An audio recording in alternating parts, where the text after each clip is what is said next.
Salut, moi c'est Stéphane. Content de te retrouver pour ce nouveau rendez-vous de la pensée du jour. Si c'est la première fois que tu nous rejoins, tu es le bienvenu.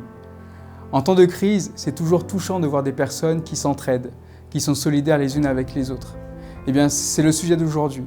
Comment avoir une vie désintéressée?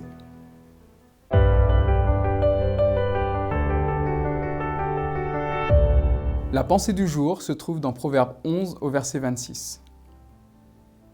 Le peuple maudit l'accapareur qui retient son blé, mais celui qui le vend sans différer obtient la bénédiction. Tout garder pour soi donne l'impression de nous mettre en sécurité. C'est d'ailleurs un réflexe. On a du mal à partager. Ça se voit même depuis l'enfance. Les enfants ont du mal à partager leurs jouets. Et lorsqu'on grandit et qu'on peut avoir des biens, eh bien tout de suite, on a tendance à serrer le porte-monnaie et à ne pas vouloir trop partager. Le Seigneur nous propose une démarche différente. Il nous encourage à réfléchir différemment, à avoir des yeux différents sur la réalité qui nous entoure.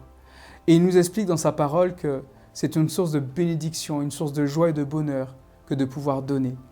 Alors souvent, lorsqu'on parle de donner, tout de suite on pense à de l'argent ou à des biens matériels. Mais sais-tu qu'on peut aussi donner autre chose? Par exemple, du temps ou une oreille attentive, de l'écoute. On peut donner aussi un encouragement, une parole qui fait du bien et qui soulage.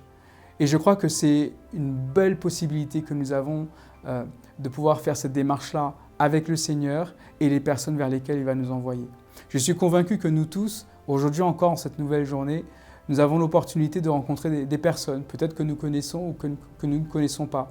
Mais le challenge aujourd'hui, c'est de pouvoir rencontrer ces personnes et selon ce que Dieu permettra comme circonstance, que nous soyons une source de bénédiction pour elles et que nous puissions leur donner du temps, leur donner de l'écoute. Passer ces quelques minutes à encourager une personne en souffrance ou en difficulté. Passer ces quelques minutes à encourager ce jeune qui a peut-être eu de mauvais résultats. Et je suis convaincu que ainsi, nous continuerons à être des sources de bénédiction pour toutes ces personnes qui nous entourent. Que le Seigneur nous bénisse abondamment dans cette démarche et qu'il nous ouvre plein de circonstances avec lesquelles nous pourrons faire du bien à ceux qui nous entourent. Que Dieu te bénisse abondamment.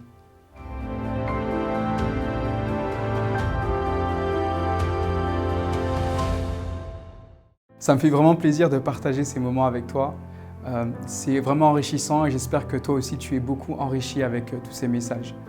Si tu n'es pas encore abonné à la chaîne, abonne-toi, like les vidéos et partage avec toutes les personnes qui sont autour de toi qui pourraient avoir besoin aussi de ce soutien. J'en profite pour saluer toutes les personnes qui nous laissent des commentaires et qui nous encouragent, ça fait vraiment plaisir. Surtout n'oublie pas, rendez-vous demain pour la prochaine pensée du jour.